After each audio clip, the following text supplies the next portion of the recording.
트럼프가 오늘 새벽 SNS 하나로 한국 경제를 뒤흔들었습니다. 한국산 자동차, 의약품, 목재에 대한 관세를 15%에서 25%로 즉시 올리겠다는 폭탄 선언인데요. 불과 6개월 전에 양국이 힘겹게 타결한 무역 합의가 한순간에 휴지 조각이 될 위기에 처한 겁니다. 도대체 트럼프는 왜 갑자기 이런 카드를 꺼내든 걸까요? 그리고 이게 우리 일상에 어떤 파장을 일으킬지 오늘 상세히 짚어보겠습니다.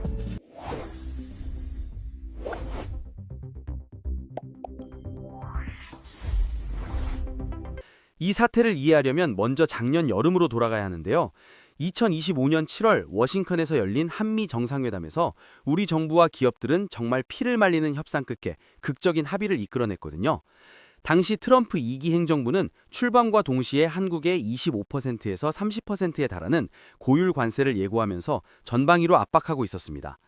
미국 우선주의를 내세운 트럼프로서는 무역 적자 해소가 최우선 과제였고 한국은 그 타깃 중 하나였던 거죠. 그래서 우리 측은 5년간 약 3,500억 달러, 우리 돈으로 505조 원이라는 천문학적인 금액을 미국에 투자하겠다고 약속했습니다. 반도체 공장, 전기차 공장, 배터리 공장을 미국 땅에 지어서 현지 일자리를 대거 창출하겠다는 조건이었는데요. 이건 단순한 외교적 제스처가 아니라 삼성전자, SK하이닉스, 현대차, LG에너지솔루션 같은 국내 대기업들의 실제 투자 계획을 총망라한 것이었거든요. 미국도 그 대가로 한국산 제품의 관세 상한을 15%로 묶어주기로 했고 작년 11월에는 자동차 관세까지 소급 적용해서 인하해줬습니다. 당시 양측 모두 윈윈이라고 자축했던 합의였는데 문제는 그 다음에 터졌어요. 트럼프가 이번에 내세운 명분이 바로 대미 투자 특별법의 처리 지연이거든요. 505조 원이라는 거액이 실제로 움직이려면 당연히 법적 기반이 필요한데 지금 한국 국회에 관련 법안이 2달째 상임위 문턱을 넘지 못하고 계류 중입니다. 여야 갈등 때문에 법안 처리가 계속 미뤄지는 상황에서 트럼프 입장에선 이게 어떻게 보였겠습니까? 비즈니스맨 출신인 그의 논리는 단순 명쾌해요. 나는 약속대로 관세를 깎아줬는데 너희는 돈 보낼 법안조차 안 만들고 있다. 이건 나를 속인 거다. 이런 식이죠. 게다가 최근 원화가 달러당 1,450원대까지 약세를 보이면서 한국 기업들의 실질 투자 속도가 기대에 못 미치자 트럼프는 이걸 합의 불이행으로 규정해버렸습니다. 그래서 가장 아픈 곳인 관세를 다시 25%로 올리면서 사실상 입금 독촉장을 날린 셈인데요. 이게 단순한 엄포인지 진짜 실행 의지인지는 아직 불분명합니다. 다만 분명한 건 이 발언 하나로 오늘 아침 코스피가 2% 넘게 급락하고 현대차와 기아 주가가 동반 하락했다는 거예요. 시장은 이미 공포에 질린 상태입니다. 자, 그럼 이 25% 관세가 실제로 적용되면 우리 산업 현장에 어떤 일이 벌어질지 가상 시나리오를 통해 구체적으로 살펴볼게요. 이건 전문가들의 분석과 업계 추산을 토대로 한 시뮬레이션이라는 점 먼저 말씀드립니다. 가장 먼저 직격탄을 맞는 건 역시 자동차 산업인데요.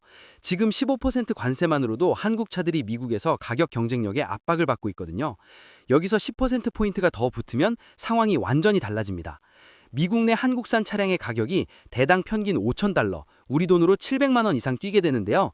현재 미국에서 팔리는 현대 소나타의 평균 판매가가 약 28,000달러 정도거든요. 여기에 25% 관세가 붙으면 가격이 35,000달러를 넘기게 되는데 이 가격대면 미국 소비자들이 도요타 캠리나 혼다 어코드로 눈을 돌릴 수밖에 없습니다. 실제로 2018년에서 2019년 트럼프 1기 때 철광과 알루미늄에 고율 관세를 부과했을 때 어떤 일이 벌어졌는지 기억하실 거예요. 당시 미국 내 철강 가격이 급등하면서 자동차와 가전제품 가격이 덩달아 올랐고 결국 미국 소비자들이 그 부담을 고스란히 안았거든요. 이번에도 비슷한 패턴이 반복될 가능성이 높습니다. 신용평가사들의 분석에 따르면 25% 관세가 부과될 경우 현대차 그룹의 연간 관세 비용만 8조 4천억 원에 달할 것으로 보이는데요. 영업이익률이 기존 9.7%에서 6.3%로 3.4%포인트나 곤두박질치게 됩니다. 이게 무슨 의미냐면요. 현대차가 차 한 대 팔아서 남기는 이익이 거의 반토막 난다는 얘기예요. 더 심각한 건 한국 GM입니다. 이 회사는 국내 부평과 창원 공장에서 생산하는 차량의 85% 이상을 미국으로 수출하는데요. 25% 관세가 적용되면 올해 관세 비용만 6조 원에 달해서 연간 벌어들이는 이익을 전부 쏟아부어도 모자랄 판이에요. 2018년에 군산 공장을 폐쇄했던 아픈 기억이 있는데 이번엔 그것보다 더 심각한 구조조정이 불가피할 수도 있습니다. 협력업체들의 상황은 더 암담한데요. 현대차와 기아의 부품을 납품하는 1차 협력사만 해도 800개가 넘고 2차, 3차까지 합치면 수천 개에 달하거든요. 완성차 업체가 흔들리면 이 모든 협력사들의 매출과 고용이 연쇄적으로 타격을 받게 됩니다. 자동차 산업이 국내 제조업 고용의 12%를 차지한다는 점을 감안하면 이건 단순히 대기업 몇 곳의 문제가 아니라 수십만 근로자의 생계가 걸린 문제예요. 바이오 산업도 만만치 않은 타격을 입게 되는데요. 트럼프가 이번에 의약품을 관세 인상 대상으로 콕 집어서 언급했거든요.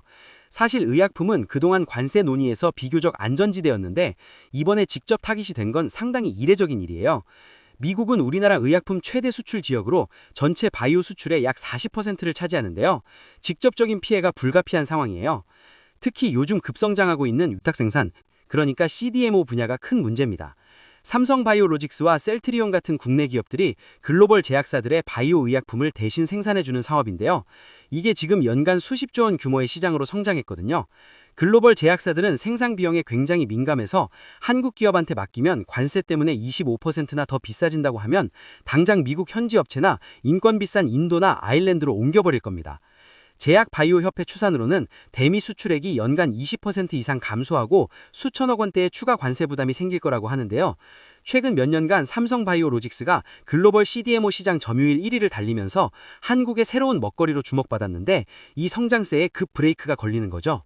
2025년에 K바이오가 반도체에 이은 제2의 수출 효야로 떠올랐는데 출발선에서 발목을 잡히는 셈입니다.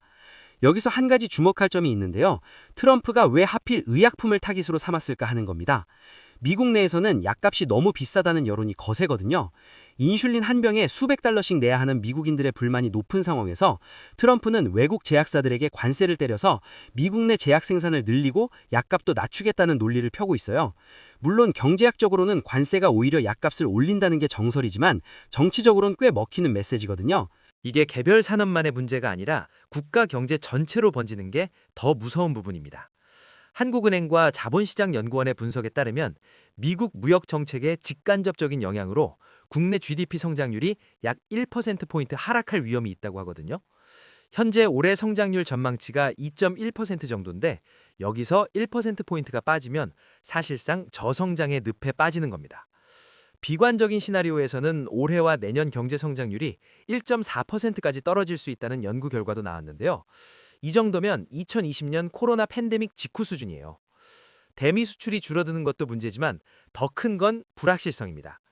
통상 환경이 이렇게 요동치면 기업들이 신규 투자를 움츠리게 되고 그게 결국 채용 축소와 임금 동결로 이어지거든요.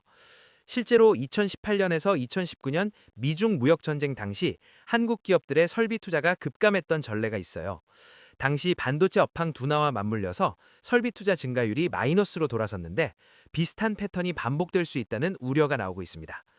기업이 투자를 안 하면 일자리가 줄고 일자리가 줄면 소비가 위축되고 소비가 위축되면 다시 기업 실적이 악화되는 악순환이 시작되는 거죠. 환율 문제도 빼놓을 수 없는데요. 오늘 트럼프 발언 직후 원달러 환율이 1,460원대까지 치솟았거든요. 원화 약세가 지속되면 수입 물가가 오르면서 인플레이션 압력이 커지고 한국은행이 금리를 쉽게 내리지 못하는 상황이 됩니다. 가계 대출 이자 부담은 그대로인데 경기는 나빠지는 최악의 조합이 만들어질 수 있어요. 주식시장 반응도 심상치 않습니다. 오늘 현대차가 4% 넘게 빠졌고 기아도 3%대 하락을 기록했는데요. 삼성바이오로직스와 셀트리온 같은 바이오주도 동반 약세를 보였거든요. 개인 투자자들 입장에서는 퇴직연금이나 적립식 펀드에 이런 종목들이 많이 들어있을 텐데 관세 리스크가 현실화되면 노후 자금에도 영향을 미칠 수 있다는 얘기입니다. 그런데 말이죠. 트럼프의 이번 발언이 진짜 실행 의지인지 아니면 협상 카드인지는 좀 더 지켜봐야 합니다.